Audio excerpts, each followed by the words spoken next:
मानो remote control से चलने वाली एक गाड़ी होती है लड़की। जैसा टेम्परेचर से कर दिया गया उसमें ही रहना पड़ेगा आपको पर्दे में रहना है, आपको घर से बाहर नहीं निकलना है। आज इत्यादि जाने कितनी नीतियां हैं और कितनी सारी कुरीतियां हैं। कुरीति है वो रीति नहीं है। मैं सत्य कहूं, बेटियों को विवाह के बाद का जो जीवन है वो बहुत आसान तो नहीं होता। असली परीक्षा बेटियों के विवाह के बाद उनकी प्रारंभ होती है। पति के नाम का सिंदूर लगाना, पति के नाम का सुहाग पहनना, पति के नाम की मेहंदी लगाना, पति के नाम के चूड़े पहनना, पति के नाम की पाजेब पहनना, उनके नाम की नूपुर पहनना, उन्हीं के नाम की चूड़ियां पहनना और उन्हीं के नाम की सलामती के लिए सुबह दोपहर शाम पूजा करते रहना और उन्हीं से डांट खाना, उन्हीं से फटकार खाना और उन्हीं से मार खाना। हाँ?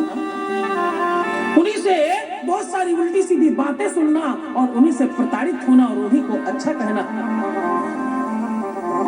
उन्हीं से लड़ते हैं और झगड़ते त्रैलोक के दिन से पल रहे हैं। क्या? उन्हीं से लड़ते हैं और झगड़ते त्रैलोक के दिन से पल रहे हैं। इतनी प्रीति करना, कल झगड़ा हुआ, परसों झगड़ा हुआ, आज उनके लिए ही भोजन बनाना। आप रुष्ट हैं, रुष्टता अपनी जगह है और उनकी व्यवस्थाएं करना अपनी जगह है। इतना बड़ा हृदय, इतना बड़ा दिल बेटियों के अलावा किसी में हो नहीं सकता। कल जिससे झगड़ा हुआ है, इवन सुबह भी जिससे झगड़ा हुआ है, उसी के लिए दोपहर का भोजन पैक करके रख देना। भली बात नहीं करना, लेकिन पैक कर करके और टिफिन में लगा कर रख देना। शाम को उनके आने के पहले उन्हें क्या पसंद है वो व्यवस्था कर देना। ये सब ने किया है और सब करते हैं। यथावत समझो तो विवाह के बाद का जीवन स्वतंत्रता भंग करने का जीवन है। आपकी स्वतंत्रता नहीं रह जाती, अपने पति के अनुकूल चलना होता है और उसकी नीति और परिस्थिति के आधार पर आपको चलना होता है। पैसे कम है तो आप कमजोरी से चलते हैं, पैसे ज्यादा है तो आप सौहार्दता से चलते हैं। और मैं एक बात कहूं, घर पुरुष नहीं चलाता, घर पुरुष नहीं बनाता, संपन्नता पुरुष नहीं बनाता। ये सारा का सारा काम स्त्री का है। इसीलिए उसको घर की लक्ष्मी कहा जाता है। क्या कहा जाता है? घर की लक्ष्मी कहा जाता है, क्योंकि उसी का ये काम है घर को सजाए रखना और बनाए रखना। जिसके भी घर में जाकर के शुद्धता ना दिखाई पड़े, घर सजा हुआ नहीं दिखाई पड़े, बहुत अस्त व्यस्त लगे, तो आप समझ जाना इसके घर की स्त्री खुश नहीं है, प्रसन्न नहीं है और आनंदित नहीं रहती। इसलिए इसका घर सुव्यवस्थित नहीं है। मन प्रसन्न हो तो सब चीजों को करने का मन करता है। पति और पत्नी का संबंध विश्व का सबसे श्रेष्ठ संबंध है। ये मरने के बाद भी नहीं छूटता। हमारे भारतवर्ष की माताएं 7 जन्मों का साथ मांगती। क्या मांगती? 7 जन्मों तक मुझे यही पति मिले, जैसा भी है, भला है बुरा है, जैसा भी है, मेरा पति मेरा देवता है, जैसा भी है 7 जन्मों तक यही चाहिए। ये परंपरा, ये निर्वाहन, और बात यही खत्म नहीं हो जाती। ये वो धानी है, ये वो धरा है, ये वो धरती है, ये वो जमीन है, ये भूमि है, वो मिट्टी है जहां पर बेटियों ने यमराज से कह दिया कि मैंने अभी अपने पति को जाने का आदेश दिया नहीं है, इसलिए तुम वापस चले जाओ। सत्यवान को लेने जब यमराज आए तो सावित्री बीच में खड़ी होकर कहने लगी, मैं अपने सतीत्व के बल पर कह रही हूं कि अभी तुम सत्यवान को ले नहीं जा सकते, मैंने आदेश दिया नहीं है अभी जाने का। उसी धरा की नारियां हो तुम, उसी धरा की बेटियां हो तुम। और मैं सत्य कहूं, इस धरा की बेटियों को सबसे पहले प्रणाम करना चाहिए। इसलिए हम सारे देवी देवताओं का महीना एक रखते हैं ज्यादा से ज्यादा, लेकिन बेटियों का महीना हम 36 दिन का रखते हैं। मालूम है बात? सावन कितने दिन का होता है? 1 महीने का। कार्तिक कितने महीने का होता है? 1 महीने का। मलमास कितने? 1 महीने का। लेकिन नवरात्रि कितने दिन की होती है? 36 दिन की। 4 नवरात्रियां होती हैं, 2 जागृत और 2 गुप्त नवरात्रि। तो 9 चौको 36, 6 दिन उसमें अधिक हैं हमारे यहाँ। और यही एक सबसे बड़ा कारण है कि हम अमेरिका माता नहीं कहते। कोई कहता अमेरिका माता गए थे, कोई कहता लंदन माता होके आए हैं, कोई बोलता चाइना माता गए थे, लेकिन सारे के सारे लोग कहते हैं कि भारत माता की जय जयकार है। मैं भारत भूमि में रहता हूं, ये भारत माता है हमारी। यहाँ माओं का, बेटियों का सत्कार है, इसीलिए हम अपनी भूमि को भी मां मानते हैं। इस धरा के सपूत अपने आप को बलिदानी समझकर भी बलिदान देते समय भी गौरव का आभास करते हैं, अनुभव करते हैं। क्यों? अपने मां के लाडले जो हैं। मैं सत्यता में कहूं, पत्नी धर्म बहुत आसान तो नहीं है। कोई मां भी तो तभी होती जब पहले पत्नी होती है। मां बनने की पहली सीढ़ी है पत्नी। हाँ, इसलिए पत्नी धर्म विश्व का सबसे श्रेष्ठतम धर्म है और सबसे उच्चतम धर्म है। पत्नी धर्म का निर्वाहन जिसने बहुत बाखूबी तरीके से किया, इस परीक्षा में जो उत्तीर्ण हो गया, जो श्रेष्ठ हो गया, उसके घर में लक्ष्मी और वैभव संपदा की कमी रहती नहीं है कभी। ये बात आप लिख कर रख लीजिए। जिसने भी पत्नी धर्म बहुत सुसंपन्नता से निर्वाहन किया होगा, उसके घर में संपन्नता की कमी रह नहीं सकती। उसके घर में लक्ष्मी अपने आप आएगी, इसमें कोई संदेह नहीं।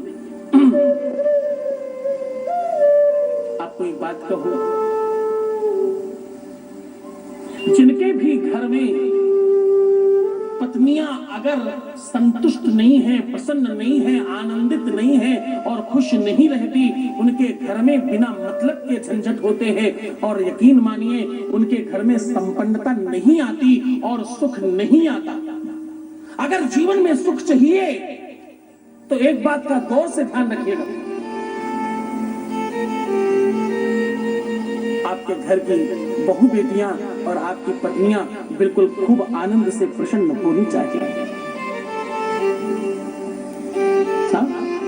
अगर पत्नी प्रसन्न नहीं है आपके घर में, तो आप संपन्न हो नहीं सकते। स्त्री का प्रसन्न होना घर की बहुत आवश्यक है, तभी घर में लक्ष्मी आएगी। गृह लक्ष्मी तो वही है। तो बहुत आदर से इस बात को 1 मिनट में पूरी करते हुआ मैं कहूंगा, पुरुषों से खास तौर पर जो पुरुष अपनी स्त्रियों को बहुत आदर नहीं देते, ये बिल्कुल ठीक नहीं करते। कोई व्यक्ति अपना सर्वस्व त्याग कर तुम्हारे लिए आया है, सब कुछ का मतलब सब कुछ, अपना माँ बाप, भाई बहन, मकान, दुकान, अपनी पहचान, अपनी सारी की सारी परिस्थितियों को भिन्न करता हुआ एक जगह रहता था कहीं और, आज वो तुम्हारे साथ, तुम्हारी परिस्थितियों के साथ रह रहा है। ऐसा इंसान अगर कोई है ना, तो उसका नाम पत्नी है तुम्हारी। उसका आदर करना, उसका सम्मान करना। तुम्हारे घर में उसने जन्म नहीं लिया, तुम्हारी माँ के साथ कोख में जन्म नहीं लिया, हो सकता है वो तुम्हारी कोई रिश्तेदार नहीं थी, लेकिन जिस दिन से तुम्हारी पत्नी बनी, उस दिन से तुम्हारे सारे रिश्तों को उसने फेल कर दिया, तुम्हारे लिए सबसे आगे खड़ी हो गई, सारे रिश्तों से ज्यादा बड़ी हो गई और तुम्हें सबसे ऊपर उठाने के लिए निरंतर प्रयत्न करती रही। शिव महापुराण में आप सुनेंगे आगे, सती ने भगवान शिव को ऊंचा उठाए रखने के लिए, उनका सम्मान विश्व में बनाए रखने के लिए अपनी स्वयं की आहुति दे दी। ये काम केवल पत्नी कर सकती है, विश्व में दूसरा कोई नहीं कर सकता। इसलिए पुरुषों, जो भी मुझे सुनते हैं, उन सबसे निवेदन करूंगा, अपनी पत्नी के प्रति वफादार और ईमानदार रहने की पूरी कोशिश करना।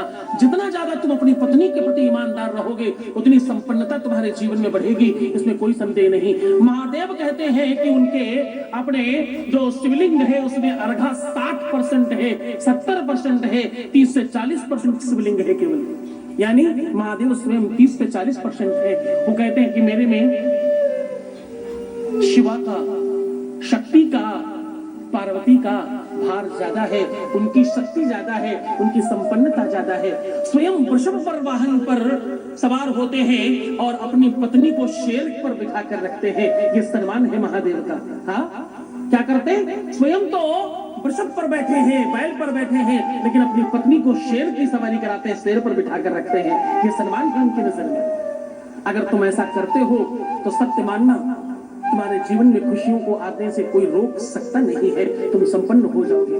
बोले शंकर भगवान की। और एक बात कहूं, आपकी चाहे बहू हो चाहे बेटी हो, आपका बेटी और दामाद में अगर कोई तकलीफ है, या तुम्हारे बहू बेटी में कोई तकलीफ है, या तुम्हारे अपने जीवन में कोई तकलीफ है, तो बहुत बड़ा कुछ काम नहीं, केवल अर्धनारेश्वर की पूजा शुरू कर दो। अर्धनारेश्वर क्या होता है मालूम? भगवान शंकर का ऐसा विग्रह, ऐसी मूर्ति, ऐसी तस्वीर, ऐसा चित्र जिसमें आधा शरीर शिव जी का हो और आधा शरीर माता पार्वती का हो, ऐसी तस्वीर मिल जाती है। उसको लाकर अपने मंदिर में स्थापित करो और उसके सामने दिया जला करके शिव चालीसा का पाठ करो रोज नित्य। बस दिया जलाने में एक काम यह करना है कि उस दिए में घी के साथ साथ थोड़ी सी मिश्री डाल देनी है, बस इतना सा काम एक्स्ट्रा करना है। ऐसा करने से आपके जीवन में दाम्पतिक सुख बढ़ने लगेगा अपने आप ही। चाहे तुम्हारी बेटी को तकलीफ हो, चाहे तुम्हारी बहू को तकलीफ हो, चाहे बेटे को तकलीफ हो और चाहे तुमको खुद को तकलीफ हो, जैसे ही आप ये उपाय करेंगे आप बिल्कुल ठीक हो जाएंगे। जिन बेटियों का विवाह नहीं हो रहा है वो सोमवार व्रत करें, और जिन माताओं का वैवाहिक जीवन सुखमय नहीं चल रहा है वो प्रदोष का व्रत करें। महीने में 2 बार प्रदोष आता है, 4 बार सोमवार आता है। ऐसा करने से आपके जीवन में जितनी भी अव्यवस्थाएं हैं वो एक क्षण में खत्म हो जाएंगे और महादेव की कृपा होगी। बोले शंकर भगवान की। बीच बीच में जय जयकार करना, शंख बजाना, निनाद करना, घंटा बनाना, घड़ियाल बजाना कथा का नियम है ताकि कोई सो न जाए। सो नहीं जाने से मुझे एक बात याद आई। श्रोता 3 प्रकार के होते हैं। पहले श्रोता वो जो पूरे आनंद से, पूरी संपन्नता से, पूरी भक्ति भाव से कथा सुनते हैं। दूसरे श्रोता वो सुपारी वाले श्रोता जो सुपारी काटने के तरीके से सब काटते रहते हैं।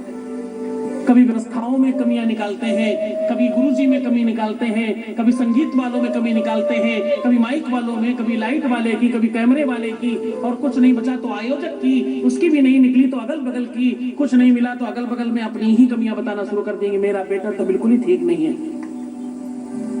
मेरे ये, मेरे वो, तो कतई। तो मैं उन श्रोता लोगों से कहूंगा अगल बगल वालों पर कृपा बनाए रखें। तीसरे श्रोता कहते हैं बिना मात्रा का श्रोता लिखो तो सोता हो जाता है। जो कथा में आए और धीरे से आराम से आंख बंद करके सो गए।